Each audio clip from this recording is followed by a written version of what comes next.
What's going on, guys? It's Greg here, aka NYPrepper. It is Tuesday, July 16th, 2024, and I have an emergency alert to share with you guys. Right now it is 17:08 Eastern Time here in the United States, and we have some major breaking news coming in from Russia. So apparently one of Russia's nuclear power plants had to shut down one of their reactors due to a malfunction. They had to do an emergency shutdown at the Rostov nuclear power plant in southern Russia due to an unknown malfunction. The Russian Energy Ministry and state nuclear energy company Rosatom said today. Rosatom said the power unit had been automatically shut down due to a malfunction of the turbine generator. The reasons are being investigated. The background radiation is normal, a Rosatom representative told Reuters. According to Rosenergoatom, Rosatom's subsidiary, another two power units at the Rostov station, located near Volgodonsk, were operating normally while another unit was undergoing planned maintenance. The Energy Ministry said temporary restrictions had been imposed on power usage in the southern part of Russia because of the incident. The Rostov nuclear power plant is the largest energy generating facility in southern Russia with a total capacity of 4,000 megawatts. It produces around 75% of the power generation in the Rostov region and is connected to the grid of the other southern regions of Russia. So this is absolutely huge news, guys. This could be the beginning of another Chernobyl, possibly. I'll keep an eye on it for you. And here we have a picture from inside of the control room at this nuclear power plant in Rostov, and this is where it's located, not too far from Ukraine, okay, right here near Volgodonsk. So the Russian Energy Ministry is saying that two other reactors are functioning normally. One of them is on planned shutdown for maintenance, and then one had to go emergency shutdown. But this is not too far from Ukraine, guys, okay? This is very, very interesting and very concerning. And I wanted to just show you guys the latest radiation readings from the Rostov region. So as of this evening, everything appears to be normal here. Okay, we're looking at a radiation monitoring station near Taganrog, which is near Rostov-on-Don, and they're showing normal counts per minute. But I'm going to continue to monitor the radiation. And this update was sponsored by My Patriot Supply. Guys, My Patriot Supply is doing a discount on their 1 month emergency food supply. And to get the deal, you got to go to preparewithnyprepper.com, and the link is in the description below this video. This is a 1 month freeze-dried food supply. It has a 25-year shelf life. Normal price is $237. They've dropped it down to $177. So that's a savings of $60. And it's all packed within two rugged, water-resistant buckets. Free shipping is included. $177 for 1 month of food. Where are you going to find a deal like that? They also have a general store, and they're always running discounts in their general store on various prepping and survival items. They have everything from MREs, potassium iodide, to survival seeds. And to get to their general store, you got to click on the My Patriot Supply logo at the top of the page when you get to preparewithnyprepper.com. And you'll see when you get there, they have everything you can imagine. So use the link preparewithnyprepper.com to get $60 off the My Patriot Supply 1 month emergency food supply. That's $180 for 1 month of food, free shipping included. The link is in the description below this video. And also check out their general store. They have everything you can imagine prepping and survival related, and they're always running various discounts there. And let you guys know if it elevates, here's a picture of this nuclear power plant. You can see the 4 reactors here. And then here's another picture looking towards the reactors from the lake that they're on. So you can see the 4 reactors here. So very, very concerning. Now, in addition to this, we currently have U.S. nuclear forces on high alert. We currently have 3 nuclear war command and control planes up in the air over the United States. We have 1 in the Gulf of Mexico. We have 1 in the Atlantic off the coast of South Carolina. We have 1 coming back from the Gulf of Mexico. So these planes are responsible for communicating with our submerged nuclear-armed submarines. They can also remotely launch all of our Minuteman III ICBMs. We've been seeing a lot of these planes up in the air the last few days. We also have some sub-hunter activity off the coast of Florida again. This is very interesting. We had a P-8 Poseidon sub-hunter looping off the coast of West Palm Beach near the Bahamas. And this is the area where about a month ago the Russian subs were passing through and the Russian warships were passing through this area here between Florida and the Bahamas. So there was a U.S. P-8 Poseidon sub-hunter looping in this area for several hours this afternoon. We had another one take off from Jacksonville, their home base there, and it went out into the Atlantic, but it turned its transponder off as soon as it got over water. So that's very concerning. And now we have an aerial refueler off the coast of Savannah that's been up there for a while. And then over here we have the nuclear war command and control plane not too far away. So very, very interesting. We also have some concerning activity over Poland this evening. We currently have a U.S. aerial refueler and a NATO AWACS plane looping over northwestern Poland. Now, if taken alone, this data point is not really anything to be concerned with. However, yesterday we had 2 NATO AWACS planes accompanied by aerial refuelers looping over Poland. And in addition to the 2 NATO AWACS planes looping over Poland, we also had a U.S. RQ-4 Global Hawk patrolling Poland's border with Russia and Belarus. Okay, and then we also have this NATO AWACS plane and an aerial refueler flying over northern Germany now near Denmark. So very, very concerning. Now, there was an incident over here in the Danish Straits a few days ago over the weekend where a Russian sub surfaced in the Danish Straits and was apparently blocking civilian maritime traffic as it was transiting through the Danish Straits. We also had a Russian Sukhoi 27 fighter jet escort an American F-15 Strike Eagle away from Russian airspace in the Baltic Sea. Now, F-15 Strike Eagles are primarily used for delivering nuclear weapons. That's their primary purpose right now. Here's the activity yesterday over Poland. You can see Forte 11, which normally patrols the Black Sea and Crimea. It has now been patrolling northern and eastern Poland. Poland announced last week that they're going to be building the largest fortification since World War II. They're going to be building the equivalent of a modern-day Maginot Line along their border with Belarus and Russia. This fortification is going to include anti-tank trenches, anti-tank obstacles, anti-tank mines.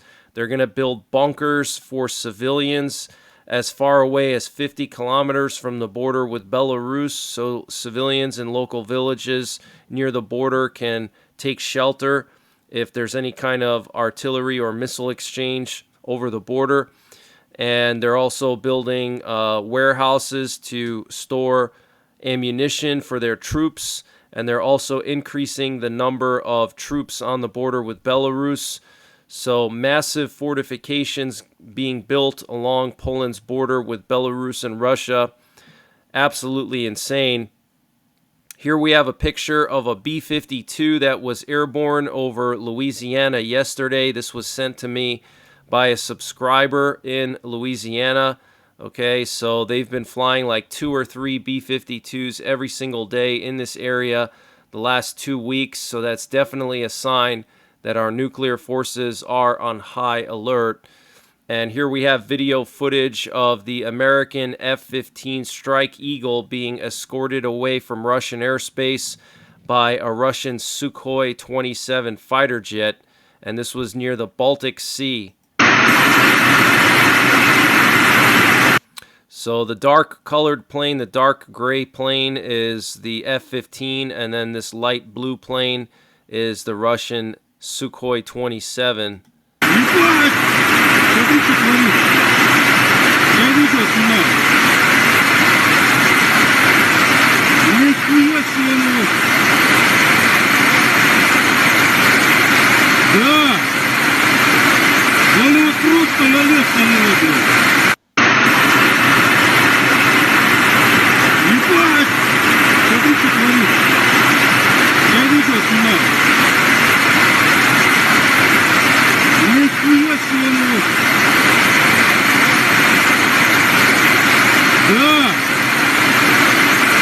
So this is absolutely insane, guys, and this comes just a few days after the U.S. said they were going to deploy the Typhoon and Dark Eagle missile systems to Germany. The Typhoon missile system can fire both Tomahawk missiles and SM-6 missile interceptors. And then the Dark Eagle missile system is the U.S. Army's experimental hypersonic missile. It's a ground-launched hypersonic missile with a range of over 2,000 miles, and it can reach a speed of Mach 17. So the U.S. deploying ground-based nuclear-capable medium-range ballistic missiles in the European theater. That is absolutely huge. This is the first time we've seen the U.S. do this since the 1980s. And here we have some video footage of this Russian sub that surfaced in the Danish Straits, and it forced civilian maritime traffic to be temporarily shut down, and some NATO warships had to escort the Russian sub through the Danish Straits.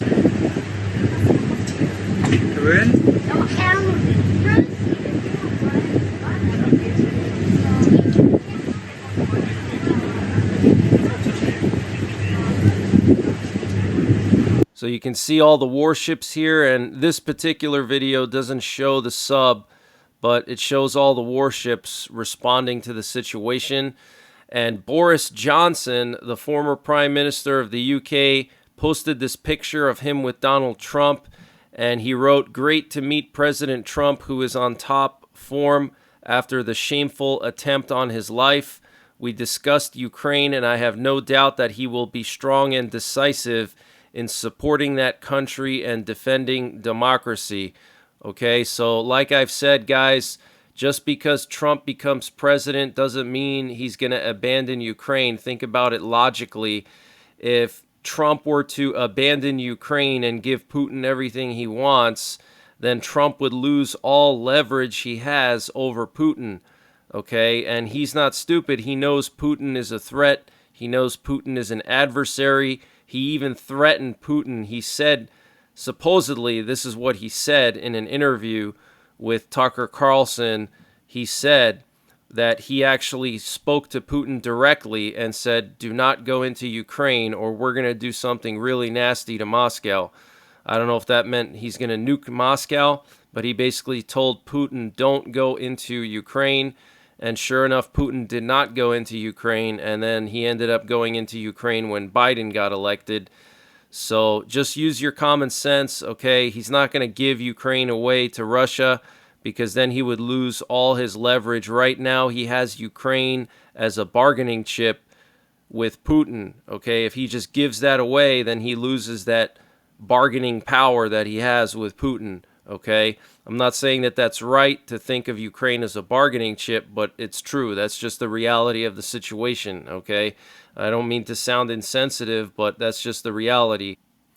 And U.S. authorities are concerned about possible copycat attacks after the attempted assassination on Donald Trump. The FBI and Homeland Security said on Monday in a rare joint intelligence bulletin. Violent extremists or others may attempt follow-on or retaliatory acts of violence in response to the attempted assassination of Trump at a rally over the weekend in Pennsylvania, the agency said in the bulletin obtained by Politico. So potentially they're talking about maybe some right-wing groups attacking left-wing groups or copycat incidents. And the FBI said they cracked into the phone belonging to the suspected shooter, Thomas Matthew Crooks. The FBI technical specialists successfully gained access to Thomas Matthew Crooks' phone, and they continue to analyze his electronic devices, the Bureau said in a statement posted Monday afternoon. The Bureau did not specify the brand of the phone, how it was locked, or how they broke into it. Officials had told reporters Sunday that Crooks's phone had been shipped to the Bureau's lab in Quantico, Virginia, and they also shipped his rifle to that lab as well. They haven't released any details on the rifle, what cartridge it was chambered in, or anything like that. They did say it was an AR-15 style rifle, and last night on the live stream, we did a detailed analysis of the crime scene using Google Earth. I am planning a trip down to the location because it's not too far away from me, so I might be doing that this week, and I'm going to be posting a separate video with the analysis of the crime scene and some of the things we found in the live stream last night. In case you missed it, I'll post that video probably later tonight. And U.S. authorities obtained intelligence from a human source in recent weeks about a plot by Iran to try to assassinate Donald Trump, a development that led the Secret Service to increasing security around the former president in recent weeks. Multiple people briefed on the matter told CNN.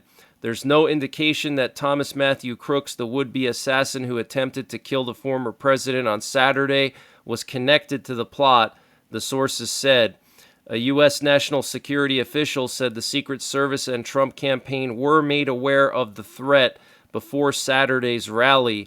Secret Service learned of the increased threat from this threat stream, the official told CNN. NSC directly contacted U.S. Secret Service at a senior level to be absolutely sure they continued to track the latest reporting. So the National Security Council spoke directly with the U.S. Secret Service to update them on the threats. The U.S. Secret Service shared this information with the detail lead, and the Trump campaign was made aware of an evolving threat. In response to the increased threat, Secret Service surged resources and assets for the protection of former President Trump. All of this was in advance of Saturday. The Trump campaign would not disclose whether it was made aware of the Iran threat.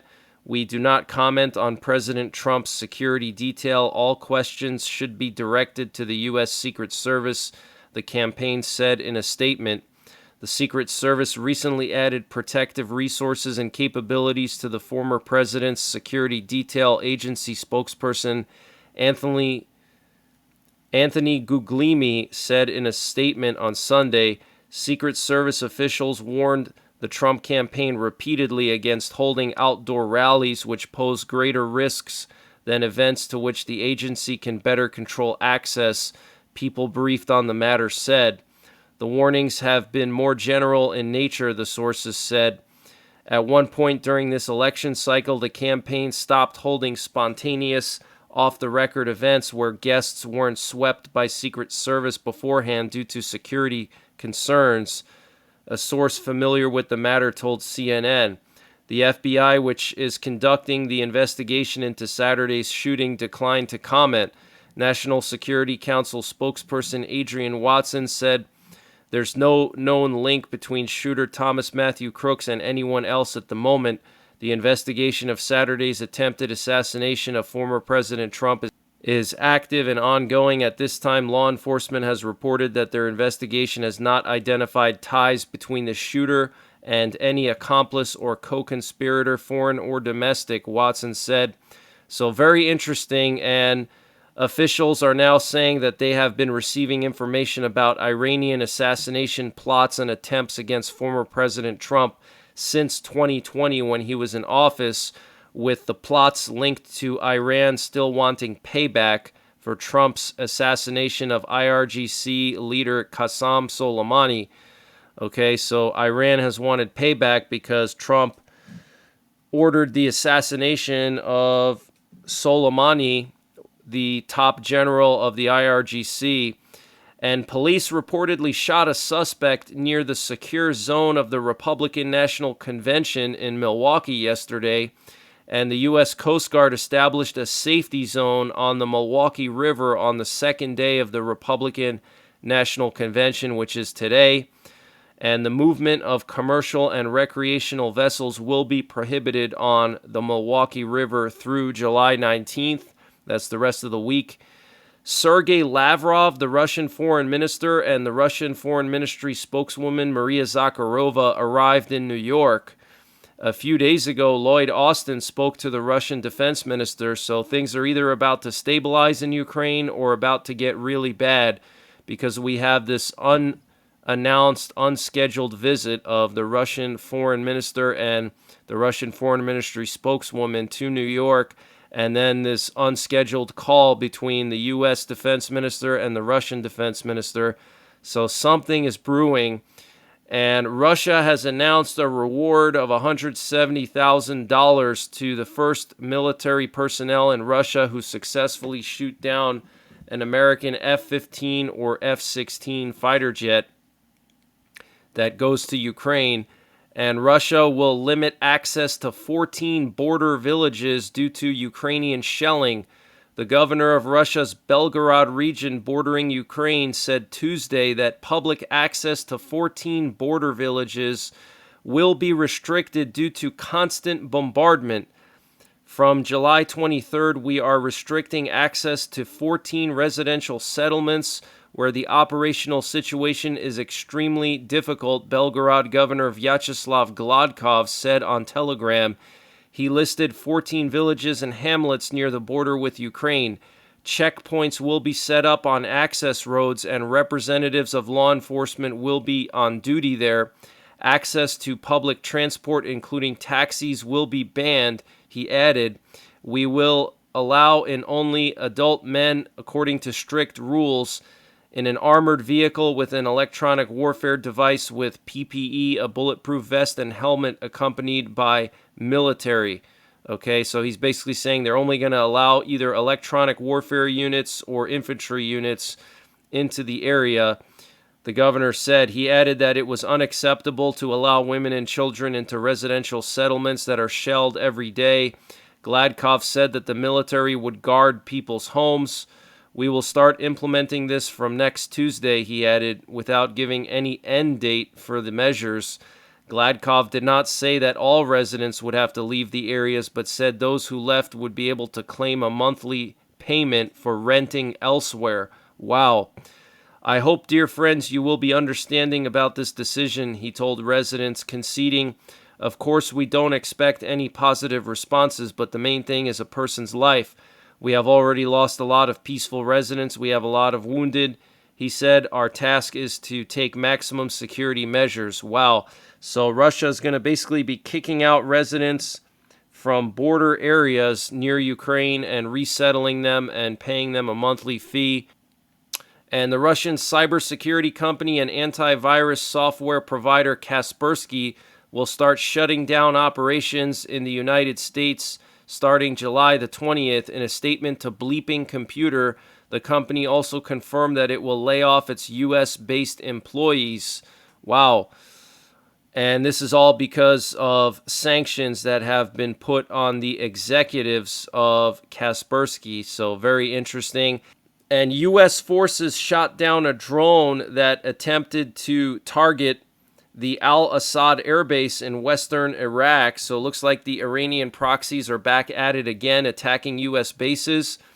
And several people in Poland attacked Polish border guards while they were doing their job of patrolling the border with Belarus.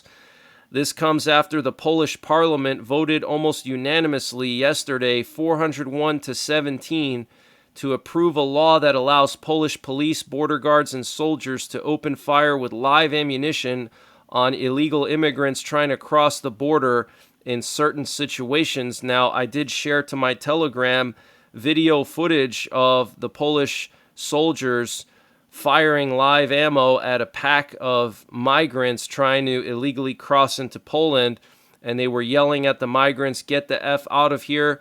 So this comes just a month after a Polish soldier was killed by a migrant who hurled a spear through the Polish border fence at the Polish soldier. He was very young, like 28 years old. Very sad situation. And here we have the screenshot.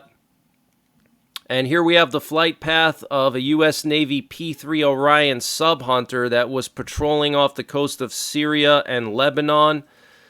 And this was last night. And then last night we also had a bunch of European planes over northern Australia. They're doing an exercise here in northern Australia. NATO is strengthening their cooperation with Australia.